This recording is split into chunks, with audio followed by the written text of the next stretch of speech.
Today, we're going to be installing the GBAccelerator for the Nintendo DS.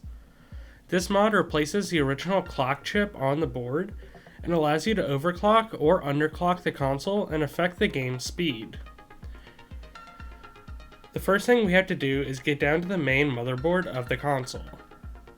You only need to take apart the bottom half of the console. You can leave the top screen portion alone.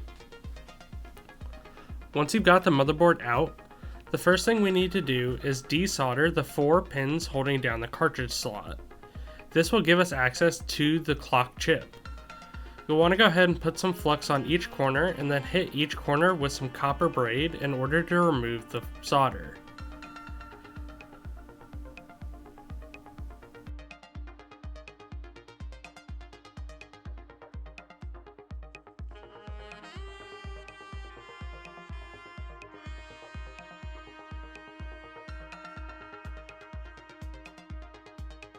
When you've got all 4 corners wicked up and all the solder's gone, you may be able to go ahead and bend the cartridge port up and they'll hinge on the back pins. If it doesn't directly come up, then you may need to apply heat to each of the 4 corners while delicately pulling up. However, once you've got it up, it should be able just to sit essentially up at a 45-degree angle. This will allow us to get access to the clock chip.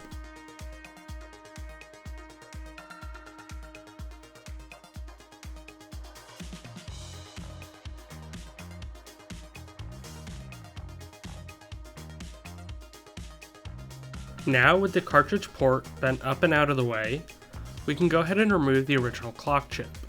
This may be difficult with a soldering iron, so we used hot air to do this. You may be thinking you can do this without moving the cartridge port, but be aware that the bottom portion of the cartridge port is made of plastic, so you can melt it very easily. Once we've got the clock chip removed, we can go ahead and solder one wire to the bottom right pad that the clock chip was attached to.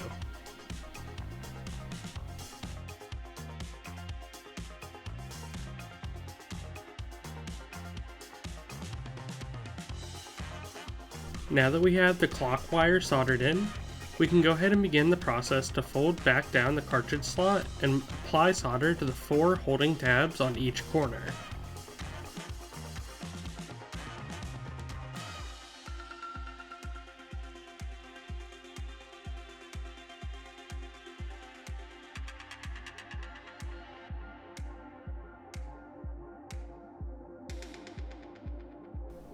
Now, we need to go ahead and solder the 4 wires for controlling the kit on the front of the PCB.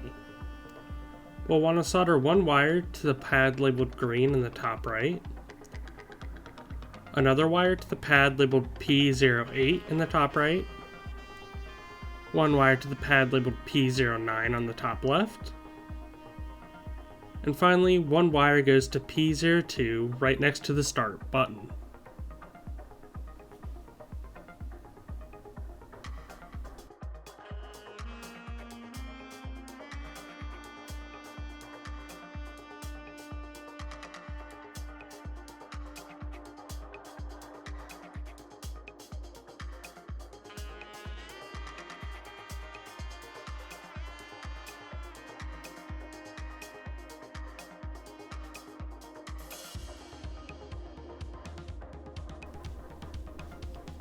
Keep in mind that you'll want to keep these wires routed pretty close together and out of the way of any membranes or anything else that may affect closing the console.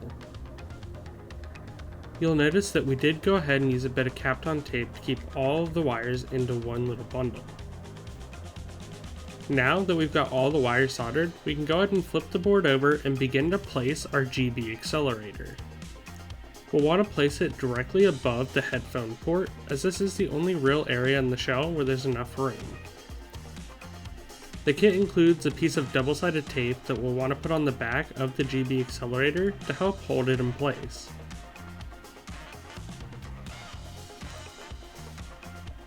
Once we've got the GBAccelerator in place and held down with the adhesive, we can go ahead and begin soldering all the pads.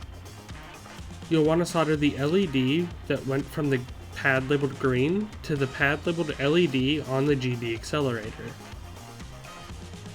As for all three of the buttons, it doesn't matter which pad you solder to which button point on the GBAccelerator.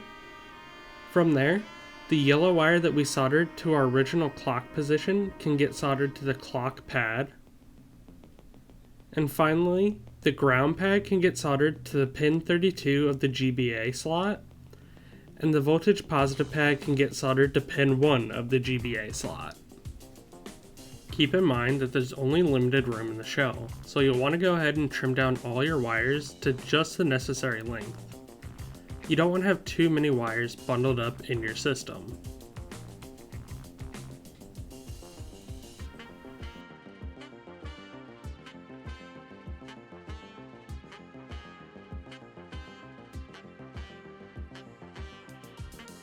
Now that we have all the wires soldered for the GBAccelerator, we can go ahead and begin to reassemble our console. The first thing that we need to do is trim the back shell where the pen housing sits. We need to remove the bottom screw post to allow enough room in the shell for the GBAccelerator to fit. You may also notice that the wires simply just wrap around the motherboard in the shell. With that being said, we'll want to be very delicate when putting it back together not to pinch or damage the wires. Once you've got your console fully reassembled, you can go ahead and test out your GBAccelerator. The only difference between this version and the Game Boy versions is that you press all three buttons, select left and right at the same time to activate the mod. You'll notice that in regular mode the LED stays solid, in fast mode it blinks one time, in super fast mode it'll blink quicker twice, and in slow mode it does a fading effect. Finally, you'll return back to normal mode where it stays solid again.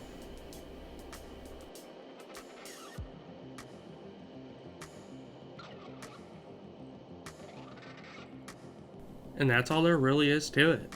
If you have any further questions, feel free to ask them down below or join our Discord linked in the description. If you want to see more content like this, please be sure to subscribe and check out our wiki down below for all of our guides and tutorials.